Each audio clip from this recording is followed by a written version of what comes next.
देख रहे हैं जेके 24/7 न्यूज। मैं हूं आपके साथ राजेश कुमार। वक्त हमारे खास कार्यक्रम डिफेंस स्पेशल का, जहां पर बात विदेश सचिव विक्रम मिस्री की होगी, जो कि चीन की यात्रा पर हैं। चीन के विदेश मंत्री वांग यी के साथ उनकी मुलाकात हो चुकी है। ये मुलाकात क्या मायने रखती है, इसको आगे डिकोड करने की कोशिश करेंगे। क्या डिसएंगेजमेंट के बाद D escalation, D induction LAC पर हो सकता है, उसको भी समझना होगा। लेकिन क्या अमेरिका में जिस प्रकार से डोनाल्ड ट्रंप के फैसले हैं, क्या वो फैसले भारत और चीन को करीब ला रहे हैं? लेकिन कितना भरोसा भारत चीन के ऊपर कर सकता है, इस सवाल पर भी एक्सपर्ट से उनकी राय जानने की हम आगे कोशिश करेंगे।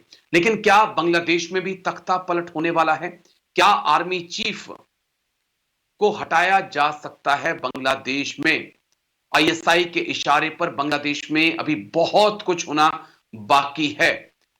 इस पर भी डिटेल से अपने एक्सपर्ट से बात करेंगे। और जिस प्रकार से अमेरिका में अवैध प्रवासियों के ऊपर गाज गिर रही है, जिस प्रकार से हाथ में हथकड़ी और पैरों में जंजीरें बांधकर उन्हें एयरक्राफ्ट के जरिए उनके देश में पहुंचाया जा रहा है, उसने दुनिया के सामने एक नई चिंता पैदा कर दी है कि क्या व्हाइट सुप्रीमेसी का दौर जो है दुनिया में एक बार फिर से लौटने वाला है, और ट्रंप अमेरिका को किस रास्ते पर ले जाना चाहते हैं, समझना होगा। लेकिन शुरुआत बड़ी खबर के साथ।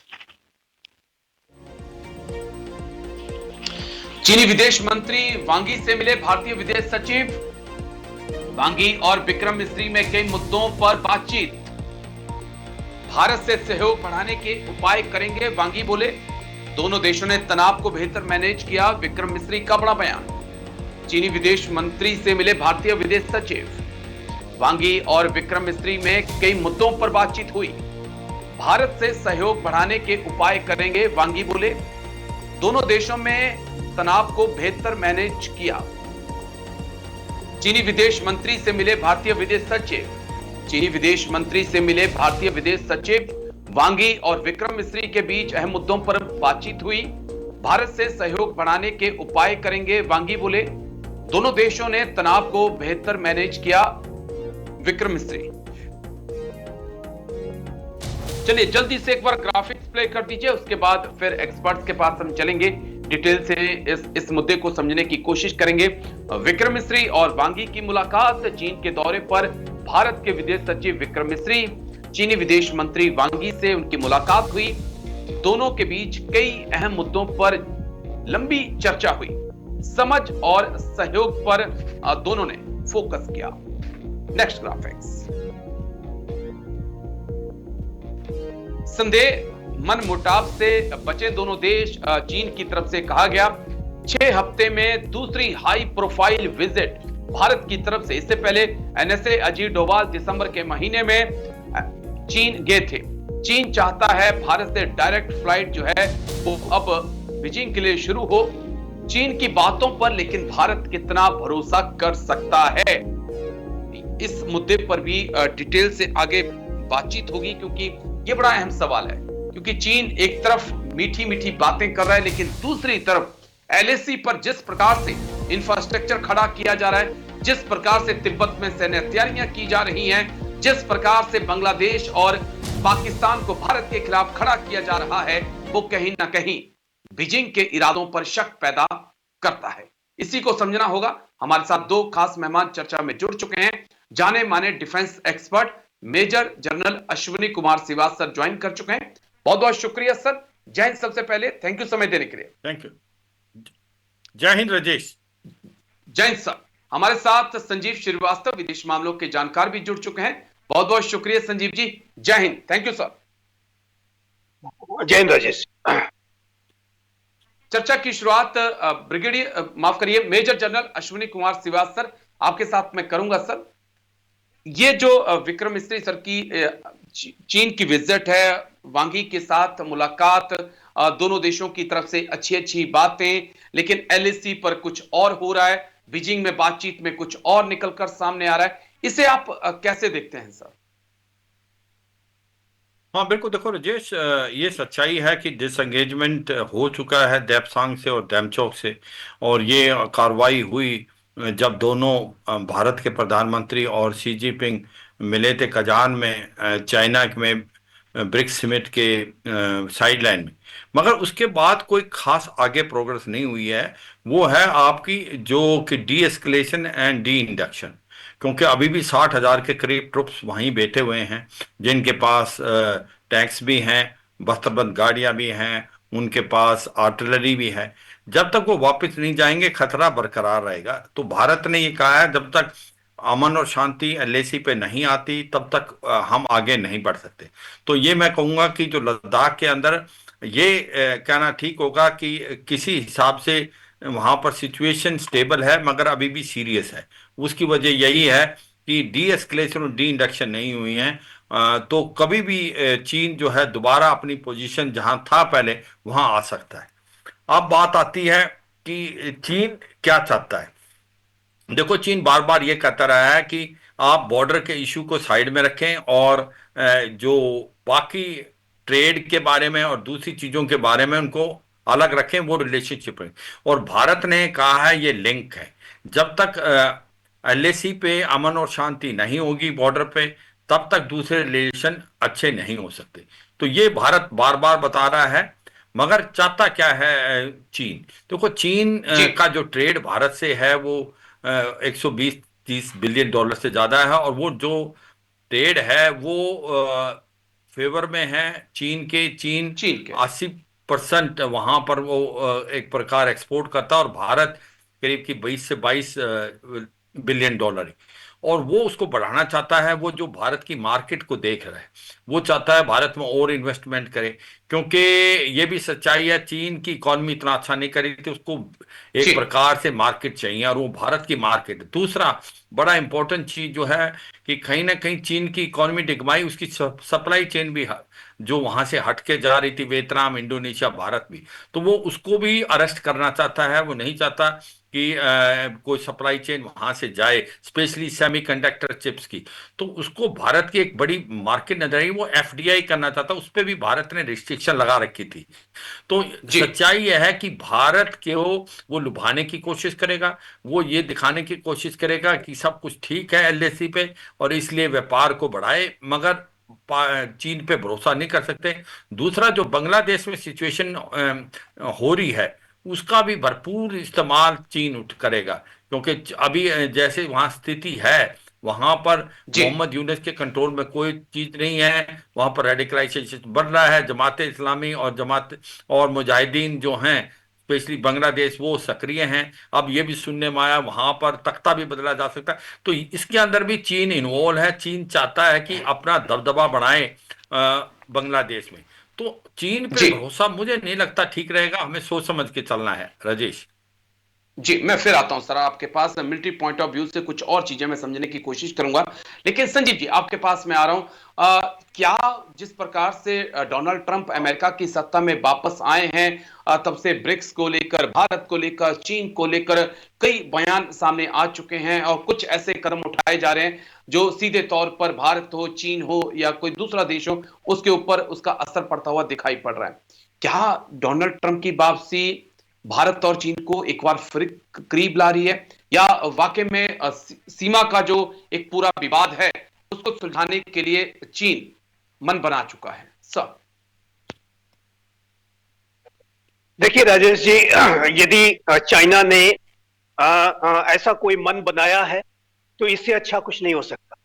और यदि भारत और चाइना के बीच में जो सीमा विवाद, एक परमानेंट रेजोल्यूशन यदि किया जाना है, तो उसके लिए दोनों ही देशों को इस पूरे एलएसी के क्लियर और प्रॉपर डिमार्केशन के लिए बातचीत करनी होगी, सहमति बनानी होगी। और जाहिर है कि चाइना को इसके लिए एक विश्वासपरक कदम उठाने होंगे। और यदि चाइना इस तरीके का मन बना रहा है, तो जैसा कि मैंने कहा कि इससे अच्छा और कुछ नहीं हो सकता। लेकिन जी जैसा कि श्रीवास सर ने कहा कि हम चाइना के फेस वैल्यू पर भरोसा नहीं कर सकते। चाइना का जो इतिहास रहा है, चाइनीज कम्युनिस्ट पार्टी का जो कार्य करने का तरीका है, जाहिर है कि वो लोकतांत्रिक नहीं है। उनके कार्यशैली में एक आधिपत्यवादी अथॉरिटेरियन जो पूरी टेंडेंसीज हैं। और सी जिनपिंग जिस तरीके की अति महत्वाकांक्षा रखते हैं कि वो दुनिया में 2049 तक नंबर 1 बन जाएंगे, जब चाइनीज की कम्युनिस्ट पार्टी अपना 100 वर्ष मनाएगी रिवोल्यूशन का। और 2035 तक वो मिलिट्री मॉडर्नाइजेशन को कंप्लीट कर लेना चाहते हैं। ताइवान को वो जी फोर्सफुल ऑक्यूपेशन कर लेना चाहते हैं। सिंकाकू आइलैंड पर भी उनका दावा है और साउथ चाइना सी के 90% भाग पर वो एकाधिकार का दावा करते हैं। इंडिया चाइना बॉर्डर एरियाज पर भी उनकी जो अपनी जो क्लेम्स होते हैं, जाहिर है कि इस तरीके की जो फॉल्स टेरिटोरियल क्लेम्स हैं और उस चाइना की जो प्रवृत्तियां हैं वो चाइना को एक ऐसे राष्ट्र के रूप में सामने लाती है जिसके की ऊपर फेस वैल्यू पर भरोसा नहीं कर सकते। लेकिन इतना कहने के बाद मैं अवश्य कहूंगा कि चाइना जैसे राष्ट्र को अगर हमें डील करना है तो हमें पोजीशन ऑफ स्ट्रेंथ के साथ डील करना होगा। और ओके पोजीशन ऑफ स्ट्रेंथ की जब मैं बातें करता हूं तो उसमें दो तीन जो फैक्टर्स हैं कि जाहिर है कि हमारा मिलिट्री जो डिप्लॉयमेंट है वो रोबस्ट होना चाहिए और हमें अपने बॉर्डर एरियाज का इंफ्रास्ट्रक्चर डेवलपमेंट प्रोग्राम लगातार आगे बढ़ाते रहना होगा।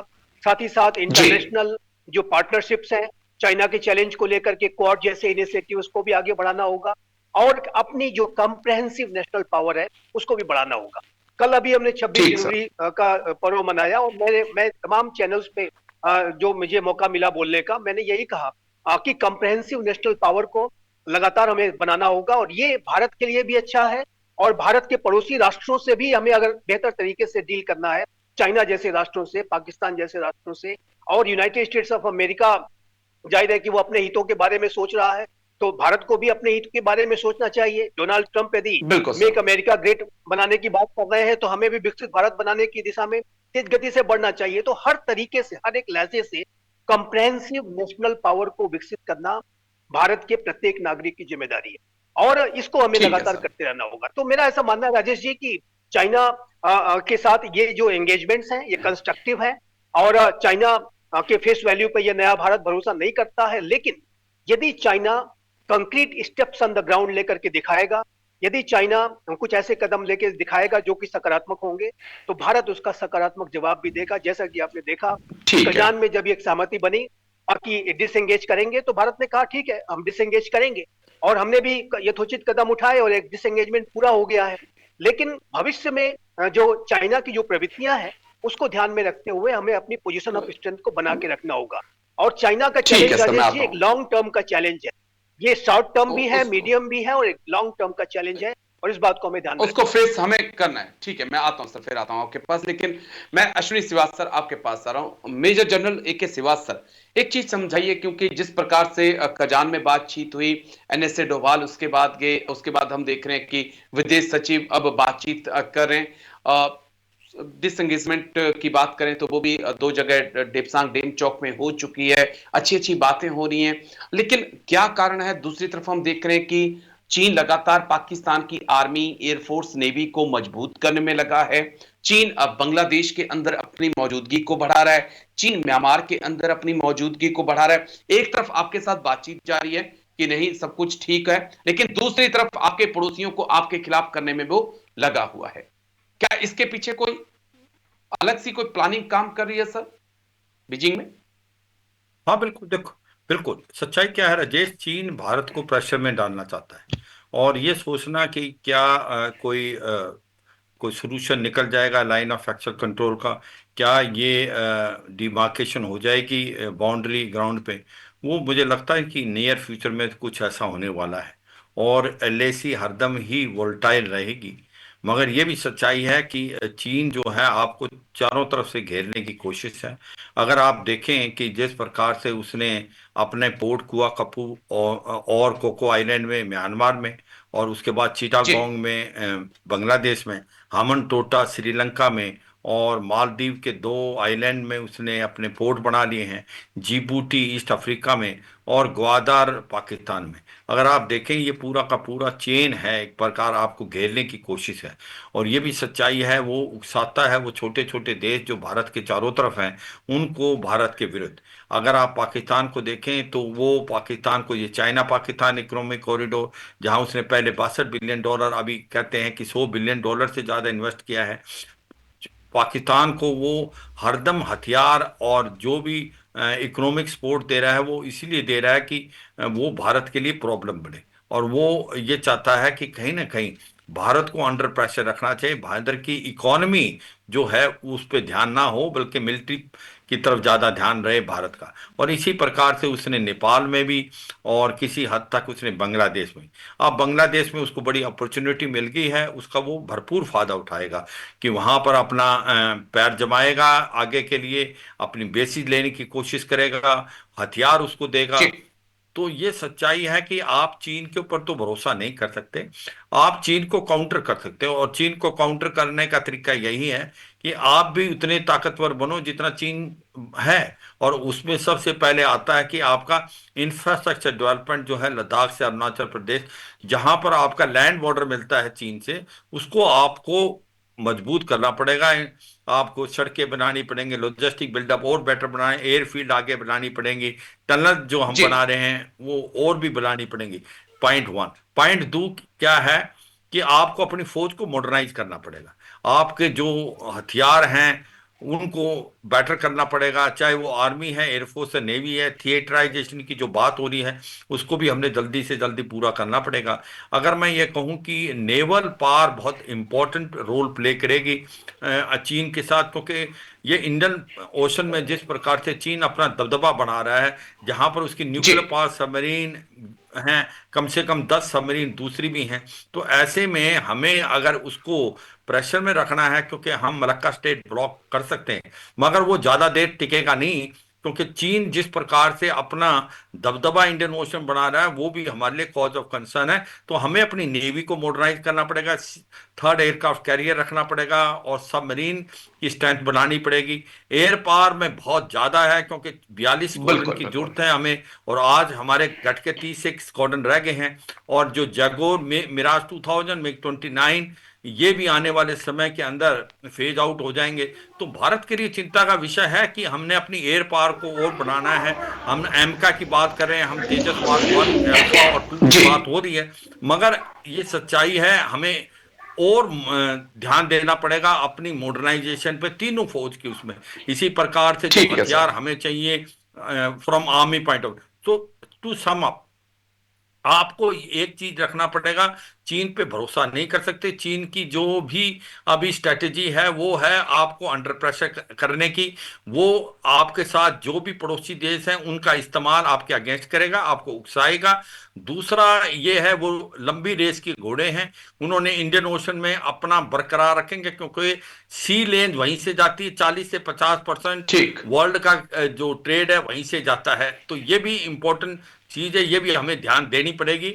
और जो तीसरा एग्री सर आपको साइड ट्रैक करेगा, आपको इकोनॉमी में रखेगा, आपके साथ ट्रेड की बात करेगा, आपके लिए मार्केट को एक्सप्लॉइट करेगा। हाँ मैं ये मानता हूं, क्योंकि दो देशों के बीच में ट्रेड तो जरूरी है, मगर ठीक है सर चलिए मैं आता हूं फिर हमें आता हूं ये भी श्रीवास देखना सर आपके पड़ेगा आने पास वाले समय में जो जी ट्रेड में ट्रेड डेफिसिट है उसको भी हमें इंप्रूव करना पड़ेगा आने दूर वाले करना समय हो में। उसे तो करना एक पड़ेगा चुनौती है बिल्कुल राजेश, मैं यही कहूंगा, it is a competition, it is a competition between India and China. तो इसको जी हमें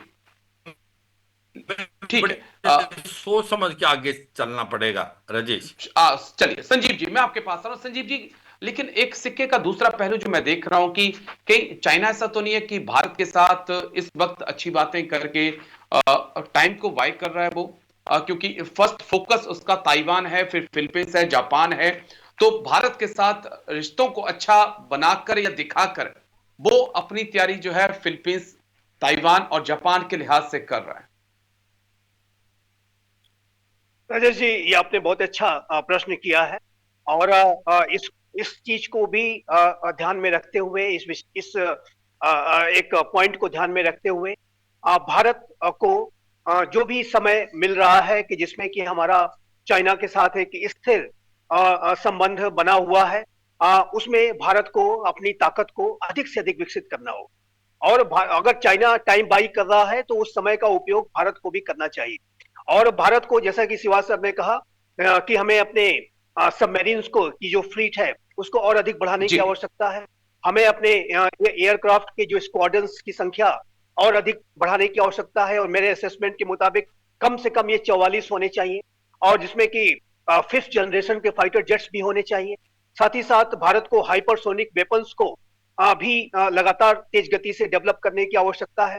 आज विश्व में आप देखिए तो हाइपरसोनिक वेपन्स को डेवलप करने के लिए के संदर्भ में चाइना, रशिया और अमेरिका के बीच में एक होड़ लगी हुई है। भारत भी तेज गति से इसमें आगे कदम बढ़ा रहा है। अभी डीआरडीओ ने एक सक्सेसफुल इसमें टेस्ट भी किया है। तो जी ये जो भारत का जो डिफेंस मॉडर्नाइजेशन की जो प्रक्रिया है वो तेज गति से आगे बढ़ती बढ़ती रहनी चाहिए। अभी हमने जो तीन जो अपने डिफेंस एसेट्स को एक ही साथ लॉन्च किया, ये भी एक बहुत ही गौरवशाली दिन था। और हमारे बिल्कुल प्रधानमंत्री साहब। ने जिस तरीके से एक फ्रिगेट और कॉर्वेट्स और सबमरीन को लॉन्च किया, इसी तरीके से भारत को अब तीसरे एयरक्राफ्ट कैरियर को भी विकसित करने के लिए आवश्यकता है, ताकि जैसे जैसे हर एक दिन का उपयोग करते हुए हम अपने डिफेंस मॉडर्नाइजेशन को अधिक से अधिक ऊंचा बनाएं। और चाहे मिसाइल्स हो, सबमरीन्स हो, एयरक्राफ्ट कैरियर्स हो, एयरक्राफ्ट हो, सभी को अधिक से अधिक रोबस्ट बनाने की आवश्यकता है। और आवश्यकता इतना है, कहने के चलिए। बाद ये भी मैं कहूंगा कि सिर्फ एक डिफेंस का तो एक सेक्टर है, जो बॉर्डर एरियाज का जो इंफ्रास्ट्रक्चर डेवलपमेंट प्रोग्राम है उसको और अधिक जी, तेज गति से बढ़ाने की आवश्यकता है। उसको टाइम बाउंड मैनर में और और अधिक तेज गति से वो बढ़ाने की आवश्यकता करना पड़ेगा है। और मैं क्योंकि यहाँ पर चीन। हमारे जो बीआरओ की मैं बहुत प्रशंसा करना चाहूंगा, बॉर्डर रोड ऑर्गेनाइजेशन, जिसने कि बेहद शानदार कार्य किया है, एक्सीलेंट कार्य किया है। और ऐसी ऐसी जी सड़कें सर। बनाई हैं हाल के वर्षों में कि जिनका की नाम Guinness book of world record में भी शामिल किया गया है। और बीआरओ जी एक बहुत ही ऊंचे विजन के साथ और बड़े ही उत्साह के साथ कार्य कर रहा है। और बीआरओ का बहुत जो बजट है वो हर वर्ष बढ़ाया जाना ठीक है चाहिए। सर। और बीआरओ जो भी आवश्यकता उसको हो उसको पूरे भारत को से देना चाहिए। पूरा तो पूरा कर रहा ये है भी और एक कार्य है। भारत और को साथ ही साथ तैयारी करनी होगी संजीव जी। चीन पे ट्रस्ट नहीं किया जा सकता है। मुझे एक छोटे से ब्रेक के लिए रुकना है। ब्रेक के बाद आप दोनों के पास मैं लौटूंगा एक और बड़ी खबर के साथ, क्योंकि बांग्लादेश में आर्मी चीफ को भी हटाने की तैयारी चल रही है। लेकिन ये तैयारी कौन कर रहा है, कौन साजिश रच रहा है, ये तख्ता पलट की तैयारी कट्टरपंथी फैजुल रहमान कर सकते हैं तख्ता पलट। आर्मी चीफ वकार उज जमा को हटाने की साजिश, लेफ्टिनेंट जनरल फैजुल रहमान को मिला आईएसआई का साथ। बांग्लादेश सेना में तख्ता पलट की तैयारी, कट्टरपंथी फैजुल रहमान कर सकते हैं तख्ता पलट। आर्मी चीफ वकार उज जमा को हटाने की साजिश, लेफ्टिनेंट जनरल फैजुल रहमान को मिला आईएसआई का साथ।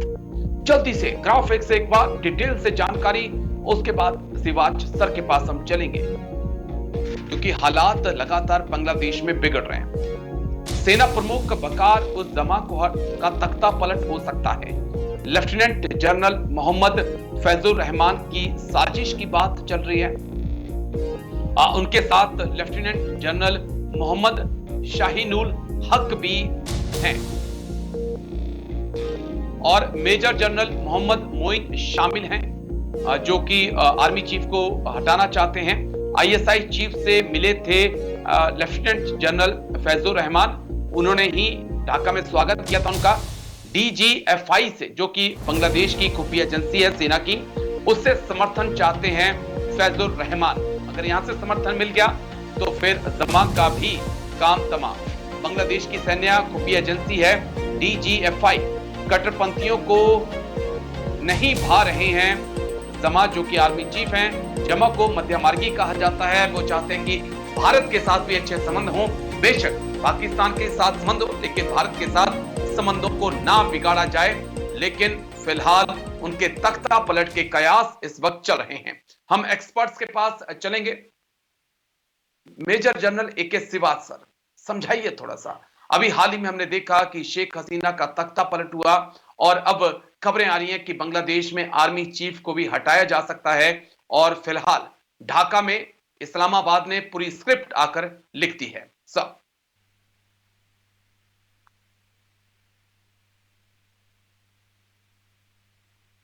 हाँ, हेलो, मेरी क्या आवाज आ जी रही है? सर, जी सर, हाँ जी आ रही है हेलो। सर, बोलिए सर। जी सर, आ हाँ रही है, आवाज आ रही हाँ, है। या राजेश, हाँ हाँ, देखो सच्चाई ये है कि हाँ, जो अभी प्रेजेंट चीफ हैं, जो अपने जमान, वकर उज जमान, ये शेख हसीना की गवर्नमेंट में इनको चीफ बनाया गया था और ये जून 2024 में बने। और इनका टेन्योर है 3 साल का या 60 साल, जो भी पहले। इसका मतलब अभी इनको 7-8 भी नहीं हुए हैं और इनके पास टेन्योर है। मगर ये बनाया गया था शेख हसीना की गवर्नमेंट ने, और ये शेख हसीना के दूर के रिश्तेदार भी।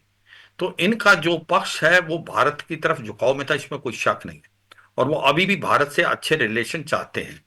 तो ये सच्चाई है कि आईएसआई चाहेगा कि वहां पर ऐसा चीफ लाया जाए जो कि एंटी इंडिया हो। और ये फैजुर रहमान जो क्यूएमजी हैं अभी प्रेजेंट, जी उनके लेफ्टिनेंट जनरल हैं, उनको डीजी आईएसआई जो है वो मैनिपुलेट करने की कोशिश करी है। जो डीजी एफआई है, जैसे हमारी डीजी एमआई होती है जी भारत की फौज में, इनकी डायरेक्टर जनरल फील्ड इंटेलिजेंस, वो भी बहुत इंपॉर्टेंट होता है उनको, जैसे आईएसआई है, उसको भी फायदा उठाया जा रहा है। तो एक प्रकार से आईएसआई कुछ इस तरीके से करने की कोशिश करिए कि जो प्रेजेंट चीफ है उसको बदला जाए, क्योंकि वो प्रो इंडिया हैं। वो एक शेख हसीना के रिश्तेदार भी थे और वो भारत से अच्छे रिलेशन चाहते हैं। एक कट्टरवादी जनरल साहब को लाया जाए जो कि एंटी इंडिया है और प्रो पाकिस्तान है। तो ये सच्चाई है। इसी कारण ये कार्रवाई हो रही। क्या वो सक्सेसफुल होंगे या नहीं होंगे ये तो समय ही बताएगा। मगर जिस प्रकार से हालात पाकिस्तान के हैं, सक्सेसफुल हो सकते हैं, क्योंकि पाकिस्तान की आईएसआई एक प्रकार जी से वहां पर अपने पैर जमा रही है। अभी आप देखें लेफ्टिनेंट जनरल आसिम मलिक जो कि डीजीआईएसआई हैं, वो अपनी टीम के साथ बांग्लादेश आए और उनको ले जाएगा चुम्बी वैली, जो कि एक प्रकार से जिसको चिकन कॉरिडोर के नजदीक रंगापुर में, उसको ले जी जाएगा चिटागोंग हिल में, जहां पर पहले कैंप होते थे एक्सट्रीमिस्ट जो नॉर्थ ईस्ट में करते थे। तो ऐसा लगता है कि कहीं ना कहीं जो आईएसआई है उसका रोल बांग्लादेश में बढ़ता जा रहा है। और बांग्लादेश के अंदर अगर वो मैनेज कर पाए तो वो चाहेंगे कि प्रेजेंट चीफ जो कि लगता है कि वो प्रो इंडिया या न्यूट्रल स्टांस हैं, उनको हटा के एक ऐसा मुखड़ा लाया जाए जो कि एंटी इंडिया हो और प्रो पाकिस्तान हो। तो इसको आप अंडर एस्टिमेट नहीं कर सकते। इस चीज को आपको बड़े ध्यान से देखना पड़ेगा और सीरियसली लेना पड़ेगा।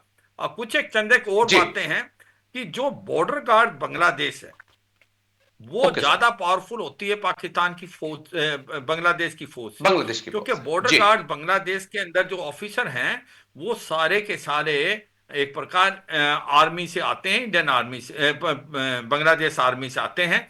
ये बॉर्डर की गार्ड करते हैं, और जबकि बांग्लादेश की आर्मी कंटोनमेंट में रहती है, अंदर वाला इलाका। तो इसका मतलब कि जैसे भारत की फौज ज्यादा इंपॉर्टेंट है बिनस्बत बॉर्डर गार्डिंग फोर्स के, बांग्लादेश में थोड़ा सा उल्टा है।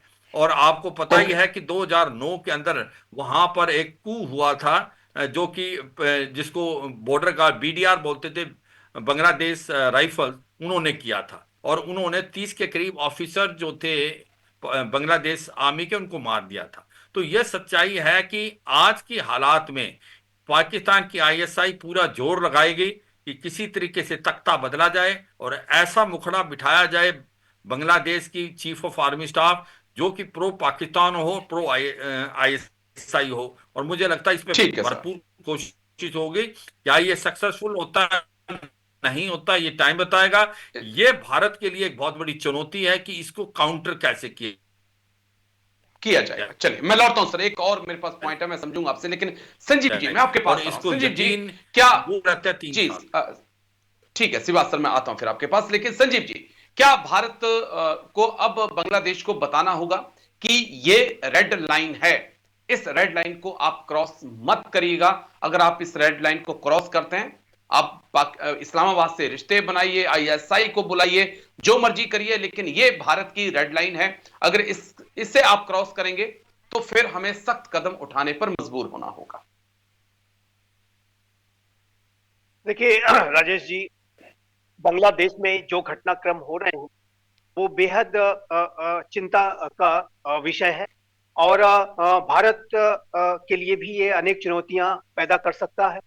यदि बांग्लादेश की सेना पाकिस्तान की खुफिया एजेंसी आईएसआई और पाकिस्तान की सेना के इशारों पर अगर वो काम करना शुरू कर देगी, तो जाहिर है कि वो बांग्लादेश के भविष्य को उसी तरीके का बना देगी जैसा कि आज पाकिस्तान का है। और यदि बांग्लादेश में कोई ऐसा आर्मी का जनरल जो कि पाकिस्तान के जनरलों जैसा व्यवहार करे, तो वो जाहिर है कि बांग्लादेश के लोकतंत्र को पूरी तरीके से अंधकार में बना सकता है। और ये बांग्लादेश में जो अनेक कट्टरपंथी आतंक परस्त जो ताकतें अपना पैर जमाने की कोशिश कर रही हैं, उनको वो पूरा फुटहोल्ड दे देगा। पाकिस्तान इस बात को अच्छी तरह से जानता है कि बांग्लादेश में भी जो सबसे बड़ा एक जो बैकबोन है, वो बांग्लादेश जी का, वो बांग्लादेश की आर्मी है। और वो आर्मी ही थी जिसने कि हाल के समय में जो घटनाक्रम हुआ, जिसमें कि जनरल वकारुज्जमान ने एक बहुत ही सकारात्मक प्रोएक्टिव भूमिका निभाते हुए और एक संतुलन के साथ उन्होंने एक अंतरिम सरकार को बिठाने में मदद की। और इस संदर्भ में उन्होंने उनके जो भी प्रयास उन्होंने उनके हाथ में थे, उन्होंने करने की कोशिश की। ये सच है कि वो शेख हसीना की एक रिश्तेदार भी हैं, और एक जी लेकिन इतना ये भी सच है कि वो एक मध्य मार्गी, एक संतुलित होकर के विवेकपूर्ण तरीके से चलने वाले मिलिट्री लीडर हैं। और उन्होंने भारत के साथ भी अच्छे संबंधों को बनाने की इच्छा व्यक्त की है, क्योंकि वो जानते हैं, वकारुज्जमान जनरल जमान इस बात को जानते हैं कि बांग्लादेश अगर आज स्वतंत्र अस्तित्व में है, तो वो भारत के बिना हो नहीं सकता था। लेकिन जैसी रिपोर्ट्स आ रही हैं कि कुछ अन्य जो जनरल्स की बातें आ रही हैं, उसमें जाहिर है कि जनरल रहमान, जो लेफ्टिनेंट जनरल रहमान है, वो ज्यादा जी जी कट्टरपंथियों के वो नजदीक बताए जाते हैं। और वही फैजुर रहमान ने अभी जो डेलीगेशन पाकिस्तान का था, उससे उनकी काफी संपर्क भी रहे हैं। तो ऐसे में इस तरीके की जो टेंडेंसीज हैं, जिसमें कि बांग्लादेश की सेना के अंदर जो डिवीजन पैदा करने की अगर साजिश की जाएगी, तो ये निसंदेह एक बहुत ही बड़ी चिंता का विषय है। और भारत को इन सारे विषयों पर एक बहुत ही पैनी जो वॉच तो भारत रख ही रहा है, लेकिन हमें इस बात को लेकर के भी विचार करने की आवश्यकता है, और एक कंप्रेहेंसिव रणनीति भी बनाने की आवश्यकता है कि बांग्लादेश को इस रास्ते पर जाने से कैसे रोका जाए। और इस संदर्भ ठीक है में सर। भारत की भी जो अपने अपने प्रयास हैं वो किए जाने चाहिए। और इस संदर्भ में जो अंतर्राष्ट्रीय समुदाय है, जैसा कि मैंने देखा कि हमारे विदेश मंत्री श्री एस जयशंकर ने अपनी जो प्रेस कॉन्फ्रेंस लास्ट उन्होंने की थी, उसमें उन्होंने ये कहा था कि जो ट्रंप प्रशासन की टीम के साथ बांग्लादेश के विषय पर भी बातचीत हुई है, लेकिन वो क्या बातचीत हुई है उसको उन्होंने एलाबोरेट नहीं किया है। लेकिन मेरा ऐसा मानना है कि चाहे भारत हो, चाहे यूनाइटेड स्टेट्स ऑफ अमेरिका हो, चाहे वो अन्य लोकतांत्रिक राष्ट्र हो, उनको इस बात की पूरी कोशिश करनी चाहिए कि बांग्लादेश में कट्टरपंथी अपना दबदबा न बढ़ा पाए, और आतंक परस्त ताकतें और पाकिस्तान जैसी जो खुफिया एजेंसी है वहां पर बड़े रोल न प्ले कर पाए। चलिए और ठीक यदि है सर, वो मेरे ऐसा पास क्योंकि ऐसा ऐसा ऐसी भूमिका को प्ले कर पाने में सफल होती है, तो ये बांग्लादेश के लिए तो खराब होगा ही, और पूरे क्षेत्र में, पूरे साउथ एशिया में बिल्कुल वो एक पाकिस्तान बिल्कुल जैसे बिल्कुल एक नई सर। चीज खड़ी कर देगा। ठीक है सर, मेरे पास क्योंकि आखिरी 1.5 मिनट बचा है। सिवाज सर, मैं आपके पास आ रहा हूं। क्या चिकन नेक को लेकर भारत को अलर्ट होना होगा, और खासकर जो हालात इस वक्त मणिपुर में है, या जो इंसर्जेंसी रही थी, क्या उसको फिर से जिंदा करने की कोशिश इस वक्त बांग्लादेश पाकिस्तान मिलकर करते हुए दिखाई पड़ रही सर? बिल्कुल बिल्कुल, बहुत बड़ी चिंता का विषय यही है। और सबसे ज़्यादा प्रॉब्लम क्या आ सकती है कि जो 15 साल के अंदर शांति आई थी नॉर्थ ईस्ट में, उसका एक मेन कारण था कि जो शेख हसीना की गवर्नमेंट ने जो एक्सट्रीमिस्ट कैंप थे बांग्लादेश में, चिटागोंग में, NSCN IM, NSCN Khaplang, NDFB, ULFA, PLA, उन सबको बंद कर दिया था और उनको पकड़ के भारत के हवाले कर दिया था। जैसे राजगोवा नंबर 2 थे उल्फा के, और उनके साथ फिर हमारा समझौता हो गया। इसका मतलब जो शांति आई थी उसका एक मेन कारण था कि ये जो कैंप थे उनको बंद करना। अब वो कैंप दोबारा स्टार्ट कर सकता है, पाकिस्तान की आईएसआई इसको कराने की कोशिश करेगी, और बांग्लादेश में अगर ये कैंप स्टार्ट हो जाते हैं तो फिर नॉर्थ ईस्ट के अंदर शांति की प्रॉब्लम आ सकती है। और दूसरा सबसे बड़ा चीज, अगर आप 2017 को याद करें, डोकलम के अंदर चीन आने की कोशिश कर रहा था, जी जो भारत ने पीछे धकाया था भूटान में। उसका मतलब यह है कि जो हमारा चिकन नेक है वो करीब की उसकी लंबाई है कोई 200 किलोमीटर के बीच, मगर उसकी जो चौड़ाई है वो 20, 25, 30 किलोमीटर है कहीं कहीं। और उसमें अगर बांग्लादेश नेगेटिव रोल प्ले करता है तो भारत के लिए बहुत मुश्किल हो सकती है, क्योंकि चीन और बांग्लादेश के बीच के जो मैंने बोला जी 40-50 किलोमीटर का इलाका है, तो जिस प्रकार से DGISI को वहां ले जाया गया जनरल आसिम मुनीर को, ये एक प्रकार का क्वेश्चन मार्क है। वहां ले जाने का मतलब क्या है, और क्यों उसको चिटागिंग हिल्स ट्रैक में ले गया जहां पर पहले इन एक्सट्रीमियों कैंप थे।